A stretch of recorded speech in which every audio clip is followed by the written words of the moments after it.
아브라함 링컨은 가정 형편이 어려워서 학교를 제대로 다니지 못했는데 이 링컨의 정식 교육 기간은 합쳐도 1년이 안 된다고 합니다. 링컨의 어머니는 물질적으로 유산을 주지 못했는데 하나님 안에서 말씀의 사람이었고 믿음의 유산으로 성경책을 주었습니다. 어릴 때 밤마다 항상 링컨에게 성경 이야기를 들려줬다고 합니다. 그리고 링컨이 10살 때 어머니는 이 성경 말씀을 유산으로 주고 세상을 떠나게 됩니다. 이 링컨은 많은 실패와 어려움을 이겨낸 뒤에 훗날 미국의 16대 대통령이 됩니다. 그 당시 대통령 취임식 때 링컨이 성경책 위에 손을 펴놓고 얹은 뒤에 취임 선서를 하며 이렇게 공표했다고 합니다. 어머니께서 물려주신 성경 덕분에 대통령이 되어 이 자리에 서게 되었습니다. 저는 성경대로 이 나라를 다스릴 것을 선포합니다 하고 선언했다고 합니다.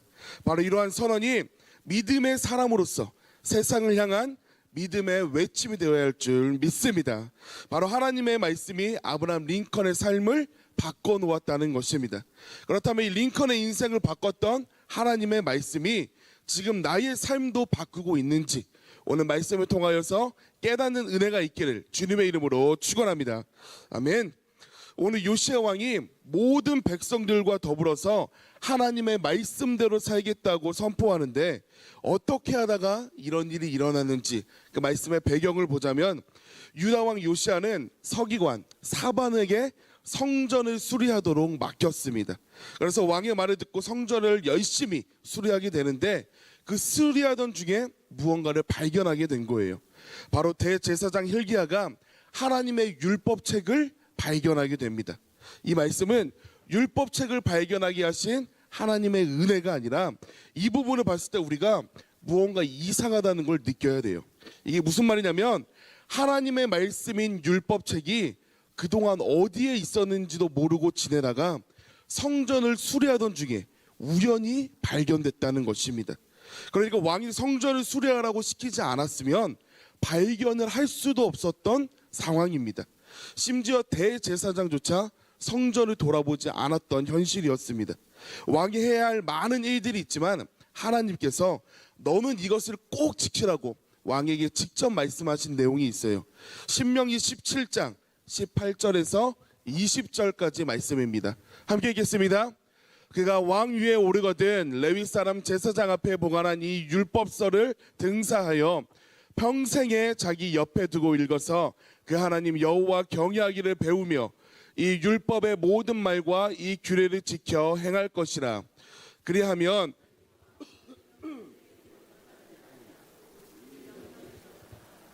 우루나 치우치지 아니하리니 이스라엘 중에서 그와 그의 자손의 왕위에 있는 날이 장구하리라. 아멘. 하나님의 말씀을 평생토록 옆에 두고 읽어서 여호와 경외하기를 배우며 이 말씀대로 순종하며 살아야 했습니다. 그리고 그 하나님의 말씀대로 백성들을 다스리고 나라를 통치하라고 명령하셨습니다. 그런데 역대 왕들은 율법책을 옆에 두고 읽지도 않았고 하나님의 말씀과 율법대로 나라를 다스리지 않았다는 것입니다. 그래서 당시 남유다는 하나님이 다스리시는 나라가 아니라 이방 나라와 다를 게 없었습니다. hilki야는 이 율법책을 사반에게 주었고 사반은 왕에게 보고합니다. 요시야 왕은 그 율법책의 내용을 듣고 옷을 찢었다고 말씀합니다. 구약 성경을 보면 이 구약 시대에 옷을 찢었다는 표현이 많이 나오는데 그건 가슴을 찢는 애통함이 그에게 있었다는 말씀이에요. 왜 그렇게 애통하는 심정으로 울부짖었냐면 하나님께서 왕과 백성들에게 무엇을 말씀하셨는지 이 요시야 왕이 이제서야 알게 되었기 때문입니다. 다시 말해서 왕부터 시작하여 모든 백성이 하나님의 말씀에 따라 살지 않았다는 것을 비로소 깨달았기 때문입니다. 유다 백성들은 하나님의 말씀에서 너무나 멀리 떨어져 있었습니다. 그들은 하나님을 버리고 다른 우상신들을 절하며 살아왔는데 이 요시야 왕은 이 백성들이 하나님보다 우상을 열심히 섬겨왔다는 것을 가슴 아파하면서 통곡했습니다. 그래서 요시야는 나라의 지도자들인 이 제사장들과 방백들, 장로들과 선지자들뿐만 아니라 유다의 모든 백성들로 하여금 성전으로 모이라고 지시합니다. 그리고 요시야는 그들에게 율법책의 모든 말씀을 선포했고 율법에 기록된 대로 순종하고 지킬 것을 공표하는 내용이 바로 오늘 본문 말씀입니다. 요시아가 이 말씀대로 살기 위해서 가장 먼저 시작한 것이 무엇이냐면 바로 우상을 타파하여 없앴습니다. 열왕기하 23장 5절 6절 말씀을 보겠습니다. 함께 읽겠습니다. 옛적에 유다 왕들을 세워서 사면 산당에서 분향하며 우상을 섬기게 한 제사장들을 배하며 또 바알과 해와 달과 12궁성과 하늘의 모든 별에게 분향하는 자들을 배하고 또 여호와의 전에서 아세라상을 내어 예루살렘 바깥 기드론 시내로 가져다가 거기서 불사르고 빻아서 가루로 만들어 그 가루를 평민의 묘지에 뿌리고 아멘. 이런 일들이 계속해서 일어납니다. 요시아 왕이 군대를 데리고서 곳곳마다 다니는 거예요.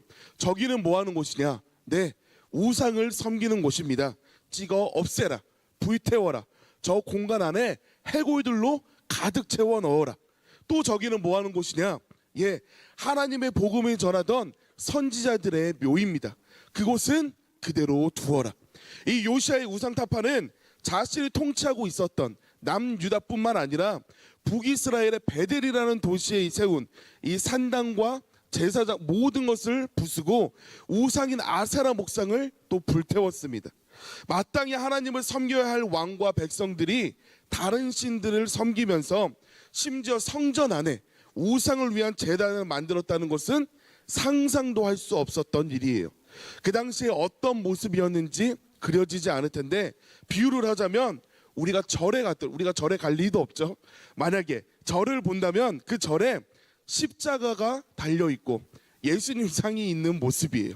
또는 교회에 왔더니 불상이 있는 모습입니다. 백문이불여견이라고 제가 성도님들 보시기에 이해가 쉽도록 어제 사진 하나를 만들었습니다. 어제 이 사진 만드느라 시간을 좀 보냈습니다. 준비된 사진 하나 띄워주시겠어요? 네네, 이런 모습이에요. 정말 아름다운 성전에 불상이 정 가운데 앉아 있네요. 그리고 그 앞에 또 섬긴다고 무릎 꿇고 있습니다. 저기서 예배드릴 수 있는 성도님이 한 분이라도 계실까요? 없을 거예요. 정말 말 그대로 상상할 수 없는 일들이 벌어지던 시대였습니다. 바로 그 당시에 하나님을 떠난 백성들이 이 무지한 죄를 지으면서 살아왔다는 것입니다. 그런데 이것을 눈에 보이는 형상적인 것으로 끝내는 것이 아니라 내 마음의 문제로 바라본다면 그때와 지금이 얼마나 다르느냐 봤었을 때 크게 다르지 않다라고 말할 수 있습니다. 고린도전서 3장 16절 7절 말씀 보겠습니다. 고린도전서 3장 16절 7절 함께 읽겠습니다. 너희가 하나님의 성전인 것과 하나님의 성령이 너희 안에 거하시는 것을 알지 못하느뇨. 누구든지 하나님의 성전을 더럽히면 하나님이 그 사람을 멸하시리라. 하나님의 성전은 거룩하니 너희도 그러하니라. 아멘. 우리가 하나님을 믿는 사람이라면 대부분이 알고 있는 말씀입니다. 내 안에는 하나님이 거하시는 성전이 있는데 그 성전 안에 다른 것들을 우상을 품고 살아간다라는 거예요. 하나님을 향한 마음보다 다른 곳에 더 큰 마음이 있는 것을 우상이라고 말합니다. 하나님의 자녀들이 누구나 그런 생각을 하지는 않아요. 나는 하나님과 멀어질 거야. 하나님과 멀어져서 내 인생을 위해서만 살 거야. 이런 마음을 갖는 게 아닙니다. 보통은 하나님, 저는 이걸 하고 싶은데 이걸 이루기 위해서 제가 당분간 주님께 나오지 못합니다. 제가 얼마나 바쁜지 아시잖아요. 이런 마음으로 주님과 멀어지는 경우가 대부분이라는 거예요. 그것이 어떤 마음인지 알지만 그럼에도 내 목표를 위해 하나님을 등지고 내려놓는 것은 주님께서 잘했다고 칭찬하시는 믿음이 절대 아니라는 것입니다. 이스라엘을 다스리던 이 사울 왕이 우리보다 한가했을까요? 굉장히 바빴을 겁니다. 그런데 하나님께서는 이 사울 왕이 제단을 쌓지 않았다고 책망하십니다. 다시 말해서 내가 아무리 바쁘게 살아간다고 해도 그것이 하나님께로 나오지 않은 합리성을 만들 수는 없다는 것입니다. 때로는 학생들에게는 학업이 우상이 되기도 하고, 누군가는 직장이 우상이 되기도 하고, 누군가는 돈이나 자녀들이 자신의 취미가 우상이 되기도 합니다. 하나님께로 나오지 못하게 하는 수많은 이유들, 주의 뜻을 이루지 못하게 하는 수많은 이유들이 각자마다 있다는 거예요. 그래서 내가 하나님을 모시며 살아가는 거룩한 성전임에도 불구하고 하나님보다 내 인생을 더 사랑하고 하나님보다 돈을 더 의지하고 하나님보다 이 땅에서의 즐거움을 더 구하게 된다면 주를 위해 성전에 우상들을 세워놓고 지냈던 백성들과 내가 무엇이 다르냐는 것입니다. 그래서 내 안의 성전을 날마다 돌아보는 은혜는 우리들에게 꼭 필요합니다. 이 2600년 전의 요시아뿐만 아니라 우리들 또한 내 안에 나도 모르게 자리 잡고 있던 이 우상들을 찍어내고 불태우는 은혜가 우리들에게도 있어야 할 줄 믿습니다. 아멘. 사람들의 눈에 보이는 이런 세상에서 보이는 악한 죄악뿐 아니라고 할지라도 내가 하나님보다 다른 것을 더 사랑하고 하나님보다 다른 것을 의지하고 하나님보다 다른 것을 더 마음에 두고 살아가는 것이 있다면 그것이야말로 하나님에게 온전히 집중하지 못하게 막고 있는 내 마음을 빼앗는 우상입니다. 그것을 내려놓고 하나님을 선택하는 것이 이 시대에 내 안에 우상을 타파하는 유일한 길입니다. 내 안에 하나님보다 더 큰 것이 생겨나지 않도록 우리가 날마다 하나님께 온 마음과 정성을 드리는 믿음이 되시기를 주님의 이름으로 축원합니다. 아멘. 하나님의 말씀 앞에서 이 요시야 왕이 어땠는지 히브리서 4장 12절 말씀을 함께 보겠습니다. 함께 읽겠습니다. 하나님의 말씀은 날선 어떤 검보다도 예리하여 혼과 영과 및 관절과 골수를 찔러 쪼개기까지 하며 또 마음의 생각과 뜻을 감찰하나니. 아멘. 하나님의 이 말씀을 봤을 때 그 말씀이 날선 검과 같이 요시아의 심령을 쪼갰습니다. 그래서 가만히 있을 수가 없어서 자신의 옷을 찢는 애통함이 그 중심 가운데 있었다는 거예요. 요시아의 앞에 서기관도 있었고 신하들도 있었지만 요시아의 눈에는 왕으로서 눈앞에 사람들이 신경 쓰이거나 체면이 신경 쓰이는 상황이 아니었어요. 오직 하나님의 말씀이 요시아의 마음과 생각을 사로잡았고 회개하도록 만들었습니다. 하나님의 말씀은 유다의 왕으로부터 시작해서 나라의 온 백성들이 잘못한 것을 철저하게 회개시키면서 마음과 생각을 사로잡았습니다. 사람들은 이 하나님의 말씀 앞에서 크게 두 가지의 반응을 보입니다. 하나는 말씀을 듣고 찔림 가운데 더 듣기 싫어하며 무시하고 불순종하는 것. 또 다른 하나는 하나님의 말씀을 듣고 찔림 가운데 그 말씀을 마음으로 받아서 회개하는 것. 이 두 가지입니다. 요시아는 하나님의 말씀을 들었을 때 가슴을 찢는 애통함이 있었고 그 앞에서 철저하게 회개하고 하나님에게로 돌아갔습니다. 그렇다면 말씀의 거울 앞에서 나는 과연 어떠한가 우리가 돌아봐야 합니다.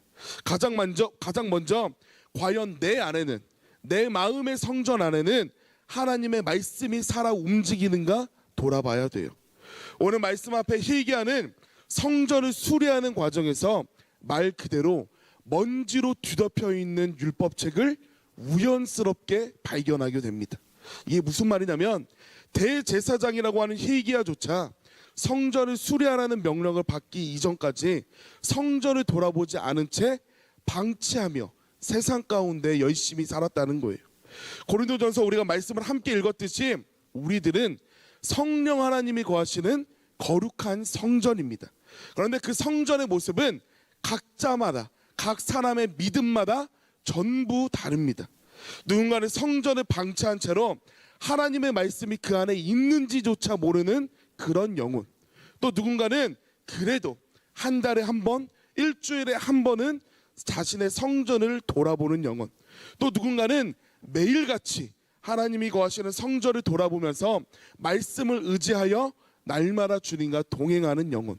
각 사람마다 전부 성전의 모습이 다릅니다. 각자마다 자기 자신 안의 성전을 단장하며 살기도 하고 방치하며 살기도 한다는 거예요. 그런데 그 영적인 성전을 누구보다 정확하게 보시는 분이 계십니다. 그분은 바로 내 안에 계신 하나님께서 내 영혼의 모습이 어떠한가 누구보다 정확하게 바라보고 계십니다. 그리고 하나님 말고 또 다른 사람이 그 모습을 볼 수 있는데 그것은 바로 나 자신입니다. 다시 말해서 옆에 있는 성도님은 내 영혼의 상태가 어떤지 그 안을 들여다볼 수 없어요. 내가 예배 시간에 와서 예배 드리고 서로 대화하면 똑같은 성도님 예배 시간에 와서 예배 드리고 나랑 대화하는구나 라고 느낄 수 있어요. 그런데 나 자신은 내 영혼의 상태를 스스로 분별할 수 있는 능력이 있다는 것입니다. 하나님의 말씀을 들어도 더 이상 예배의 감격이 사라져버린 메마른 영혼이 되었다는 것을 자기 자신은 느낄 수 있어요. 예배 시간에 앉자마자 눈을 감는 성도님은 내 영혼에 무슨 문제가 생겼구나 느낄 수 있다는 거예요. 기도하며 하나님의 말씀을 기다리기보다 하나님은 잠시 앉아 계시라고, 하나님은 쉬세요, 제가 알아서 제 인생 열심히 살아볼게요, 하나님보다 앞서가는 영혼, 자기 자신은 알 수 있어요. 또는 날마다 주님과 동행하는 행복한 영혼, 자기 자신은 알 수 있습니다. 하나님이 그 영혼을 바라보고 계시지만 나조차 나를 알 수 있다는 겁니다. 오늘 요시야는 하나님의 말씀이 그 중심 가운데 들어졌는데 그 말씀 앞에 불편함을 느끼거나 주저앉아버리지 않았습니다. 오히려 자신이 하나님의 말씀대로 살지 못했던 것을 회개하면서 즉시로 하나님에게 돌아오는 은혜가 그 안에 있었다는 거예요. 우리도 마찬가지입니다.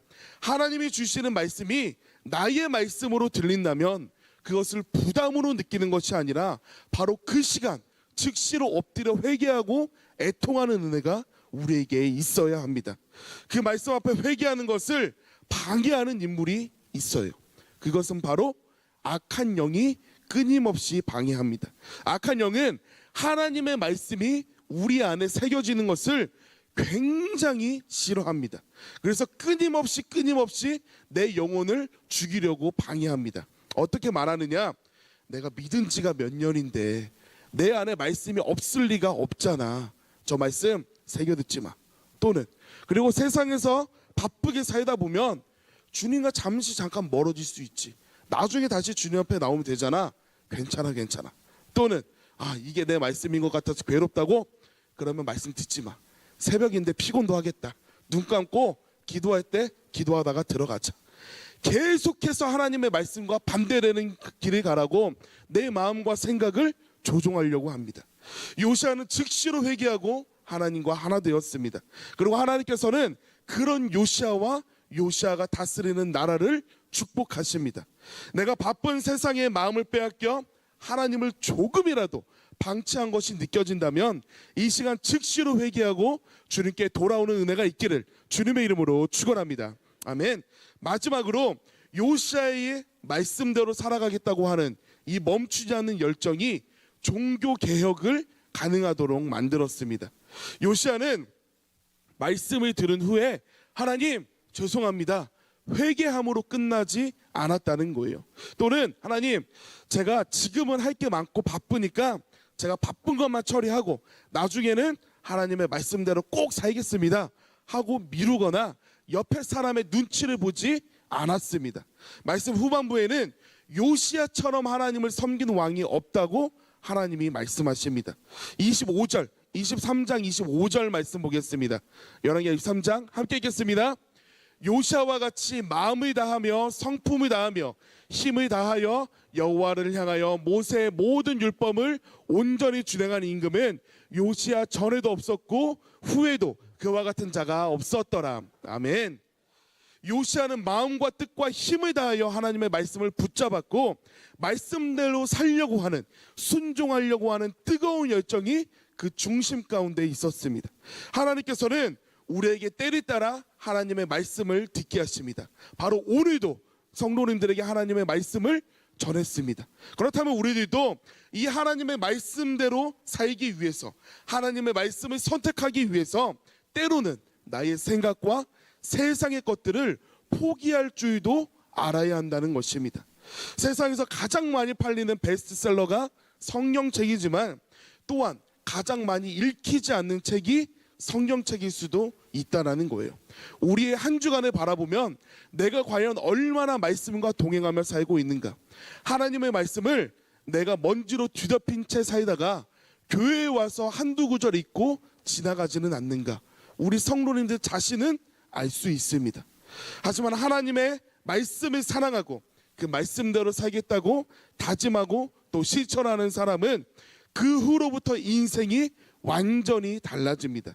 하나님의 말씀이 바로 우리들의 인생을 바꾼다는 것을 내가 마음에서부터 믿고 또 말씀대로 살겠다고 결단하고 또 그런 결단대로 살아갈 수 있는 성령의 능력을 달라고 우리가 깨어 기도하는 대망의 모든 성도님들 되시기를 주님의 이름으로 축원합니다.